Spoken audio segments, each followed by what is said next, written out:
Hello everyone, welcome in Kiran learners academy. हम कर रहे हैं आरआरबी ग्रुप डी के प्रीवियस ईयर क्वेश्चन साइंस के।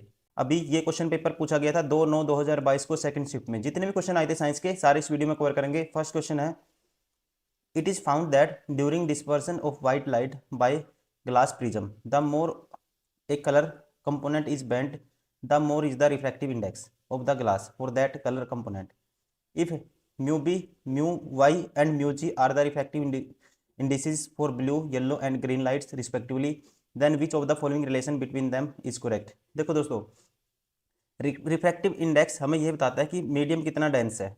ठीक है ना। अब जो डिस्पर्सन ऑफ लाइट होता है, प्रिज्म पे लाइट टकराएगी, ठीक है, और 7 कलर में डिवाइड होगी, और उसको हम रिप्रेजेंट करते हैं विबग्योर से।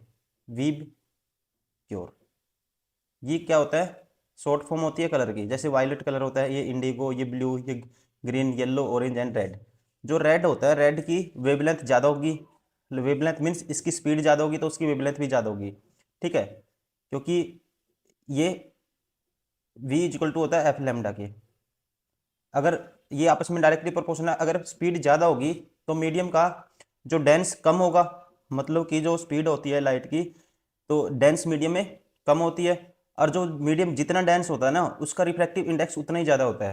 ठीक है, तो हम कहेंगे रिफ्रैक्टिव इंडेक्स का ऑर्डर होगा ना, सबसे ज़्यादा वॉयलेट का होगा, फिर इंडिगो का होगा, फिर ब्लू का होगा, फिर ग्रीन का होगा, फिर येलो का होगा, फिर ऑरेंज का होगा, फिर रेड का होगा। अब कलर कौन कौन से दिए आपको? सबसे ज़्यादा कलर दिए हैं हमें, एक तो है blue, yellow and green, 3 colour हैं। तो आप कहेंगे इनमें से 3 में से ब्लू एंड येलो उठाओ।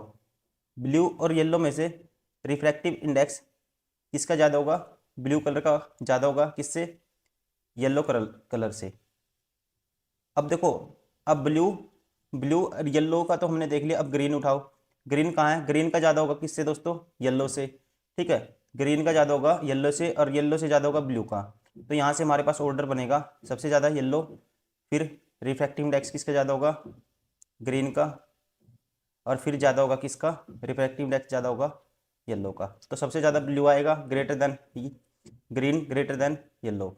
ठीक है, तो ये ऑर्डर बनेगा। तो कौन सा ऑप्शन होगा? Mu B, mu G, mu U, Y. Option third is correct. Question number 2, the pH of milk of magnesia is about. Milk of magnesia दोस्तों किसे बोलते हैं? इसका फॉर्मूला होता है MgOH2। ठीक है ना, OH2 इसे बोलते हैं जो मिल्क ऑफ मैग्नीशिया। ठीक है ना, मैग्नीशियम हाइड्रोक्साइड को।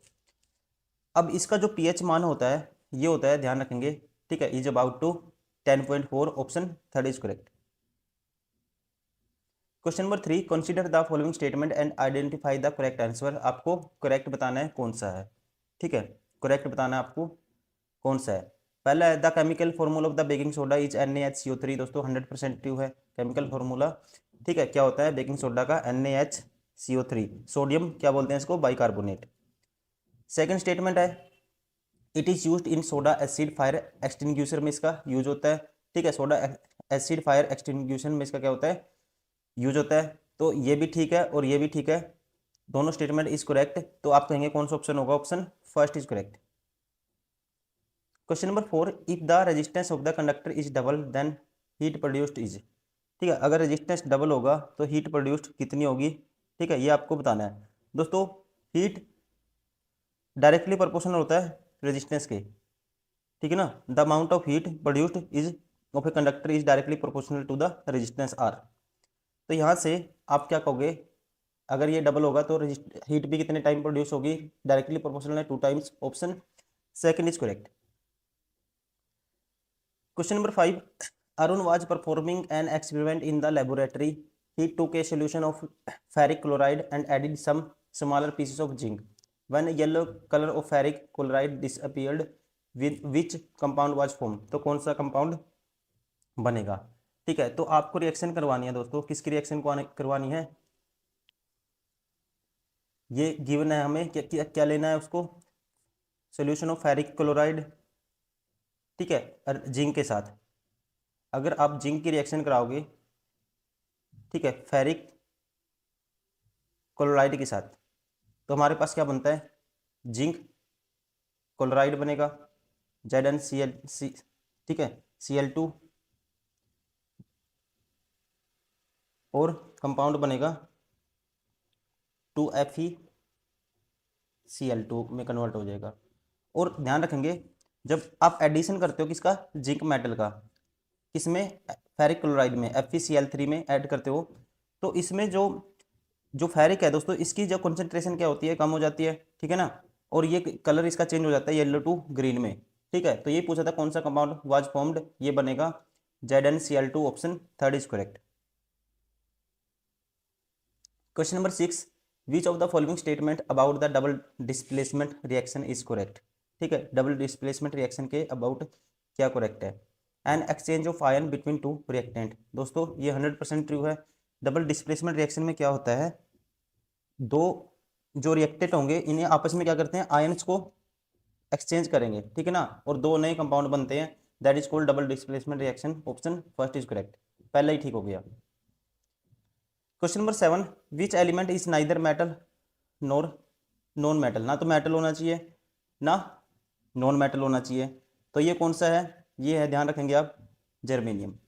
ये ना मेटल में आता है ना नॉन मेटल में, ठीक है ना, ठीक है, तो इसे क्या कहते हैं, सेमीकंडक्टर भी कहते हैं, ठीक है, option 4 is correct. Question number 8, which of the following methods is surgical method that is used to prevent sperm transfer from males, कहता है निम्न में से कौन सी विधि एक शल्य चिकित्सा पद्धति है जिसका उपयोग पुरुषों से शुक्राणु के स्थानांतरण को रोकने के लिए किया जाता है, तो ये है दोस्तों, इसे बोलते हैं शुक्रवाहिका को अवरुद्ध किया जाता है, ठीक है, ये कहेंगे vas deference is blocked, option 4 is correct. Question number 9, an object is placed in front of convex mirror of focal length 9 centimetre at a distance of 18 centimetre, image formed is at a distance, तो यहाँ से आपको पता है 1/v convex mirror की बात है, और ये 1/v प्लस 1/u किसके बराबर होता है, 1/f के। अब कॉन्वेक्स मिरर में जो f लेते हैं हम नेगेटिव सॉरी पॉजिटिव लेते हैं, और कॉनकेव मिरर में नेगेटिव लेते हैं, ठीक है, कॉन्वेक्स में क्या लेंगे, पॉजिटिव लेंगे, तो f की वैल्यू क्या है, ये है 1/9, और ऑब्जेक्ट लेफ्ट साइड एज्यूम होता है, हमेशा लेफ्ट साइड होता है इसलिए नेगेटिव लेते हैं, तो ये होगा माइनस के 1/u, u की वैल्यू 18 है, तो यहाँ से 1/v किसके बराबर होगा, 1/9 प्लस 1/18, 18 आएगा एलसीएम सारे का, तो ये होगा 9 दूनी 18, 2 प्लस 1, 3/18, 1/6 बराबर आएगा 1/v के, तो यहाँ से v की वैल्यू क्या आएगी, 6, ठीक है, v की वैल्यू क्या आएगी 6 सेंटीमीटर, ऑप्शन कौन सा होगा, option third is correct. Question number 10, combustion of one methane gas molecule gives dash carbon dioxide and dash water molecule respectively, ठीक है, जब क्या करोगे, मीथेन का कंबशन कराओगे आप, CH4 मीथेन का फॉर्मूला होता है, ठीक है, क्या होता है, मीथेन का फॉर्मूला होता है, ठीक है, तो इसको जो क्या करेंगे, कंबशन करवाएंगे ऑक्सीजन के साथ, किसके साथ करवाते हैं, ऑक्सीजन के साथ, तो हमारे पास जो कंपाउंड बनेगा ये बनेगा वाटर बनेगा, तो 2H2O, ठीक है, बैलेंस कर देंगे 2H2O प्लस CO2, तो आपको बताना है combustion of the methane gas molecule gas dash gives dash carbon dioxide, कितने कार्बन डाइऑक्साइड बनेंगे, तो ये आप कहेंगे, ये दोस्तों बैलेंस करना पड़ेगा आपको, तो कार्बन डाइऑक्साइड बनेंगे हमारे पास एक, ठीक है ना, ये एक है, और एंड डैश वाटर मॉलिक्यूल्स ये है 2, ठीक है, ये एक है, यहाँ पे कुछ नहीं है तो मतलब एक है, तो ऑप्शन होगा option second is correct. Question number 11, which of the following element is most metallic in nature, ठीक है, मोस्ट मेटालिक इन नेचर, तो ध्यान रखेंगे जब पीरियोडिक टेबल में आप एक्रॉस से पीरियड जाओगे, ठीक है, राइट टू लेफ्ट, तो मेटालिक करेक्टर होगा इंक्रीज, जब आप जाओगे टॉप टू बॉटम तो ये होता है डिक्रीज, ठीक है, इन ए ग्रुप, ग्रुप में क्या होगा, डिक्रीज होगा, और ध्यान रखेंगे इन सब में से सबसे ज़्यादा मेटालिक करेक्टर कौन सा है, ये है बेरियम का, option third. Question number 12, the direction of the current in a coil of the motor is reversed by, ठीक है, तो डायरेक्शन रिवर्स कैसे करते हैं, स्प्लिट रिंग से, option first is correct. Question number 13, which of the following pairs will be in the same homologous series. ठीक है, same homologous series. देखो होमोलॉजस सीरीज को हम दोस्तों डिफ्रेंशिएट कर रखते हैं CH2 ग्रुप से। किससे? CH2 ग्रुप से। तो इनमें देखोगे CH2 इससे तो डिफ्रेंशिएट नहीं करेंगे, यहाँ पे CH2 का डिफरेंस नहीं है। ठीक है, तो एक कार्बन दो हाइड्रोजन, यहाँ भी नहीं है दोस्तों, ये OH। ठीक है, ये एसिटिक एसिड है, ये भी नहीं है। यहाँ पे यहाँ देखोगे आप ध्यान से, एक कार्बन है दो कार्बन है C, और H3 है H5 है, ये CH2 से इसको डिफ्रेंशिएट कर सकते हैं, इसलिए ऑप्शन थर्ड इज करेक्ट। ठीक है ना, किससे डिफ्रेंशिएट करते हैं? CH2 ग्रुप से डिफ्रेंशिएट करते हैं मतलब सीरीज को, ये ध्यान रखेंगे आप। Question number 14, a concave mirror is made from the section of the surface of the sphere of radius 18 centimetre according to the new Cartesian sign convention its principal focus is located at dash x.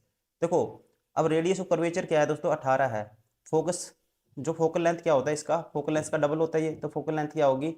इसका half होगी, 9 आएगा।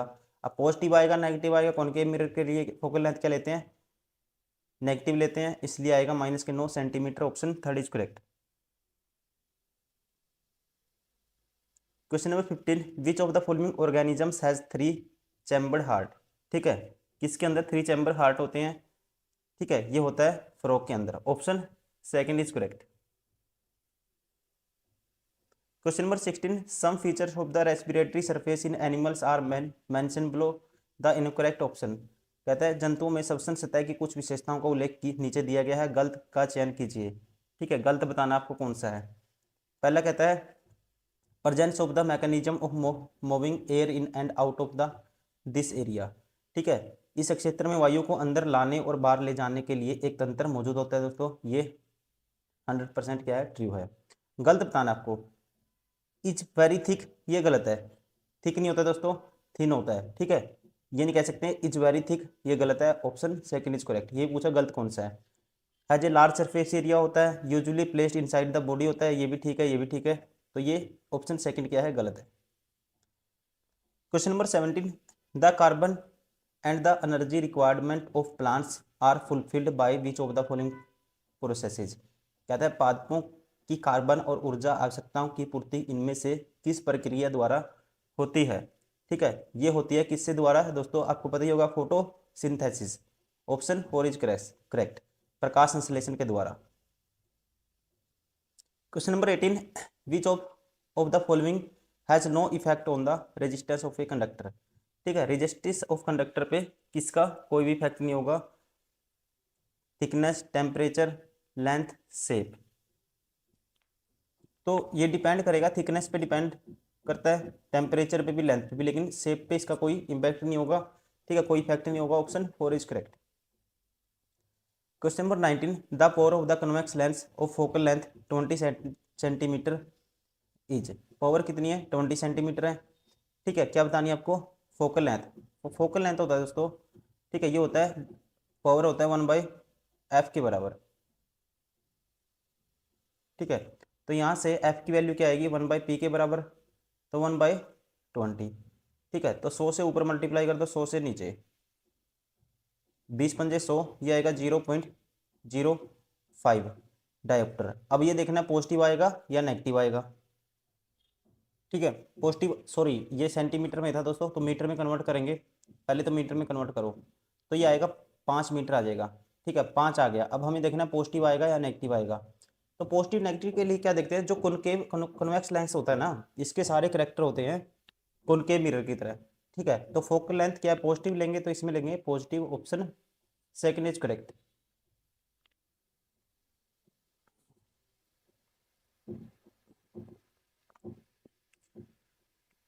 Question number 20, two resistors 10 ohm 20 ohm are connected in a parallel. The combination of the connected 6 volt battery, the current in A and B are respectively। A और B के अंदर अलग अलग current बताना आपको।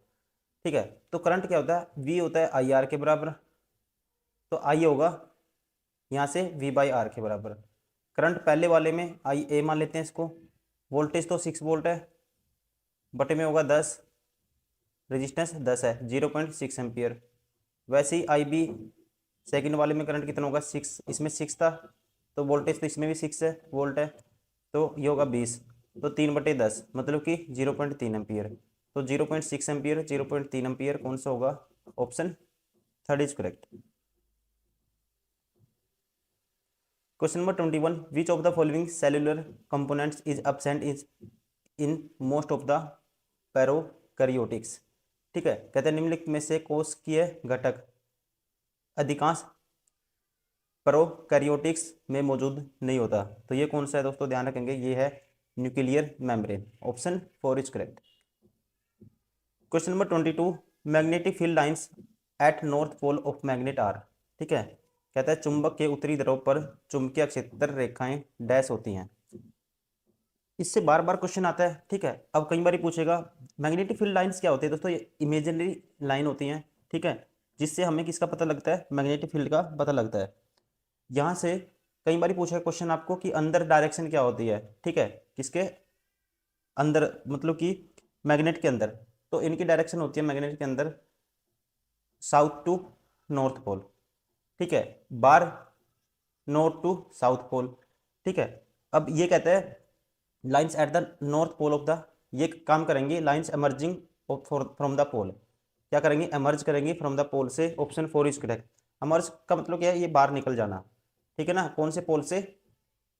नॉर्थ पोल से। Option 4 is correct.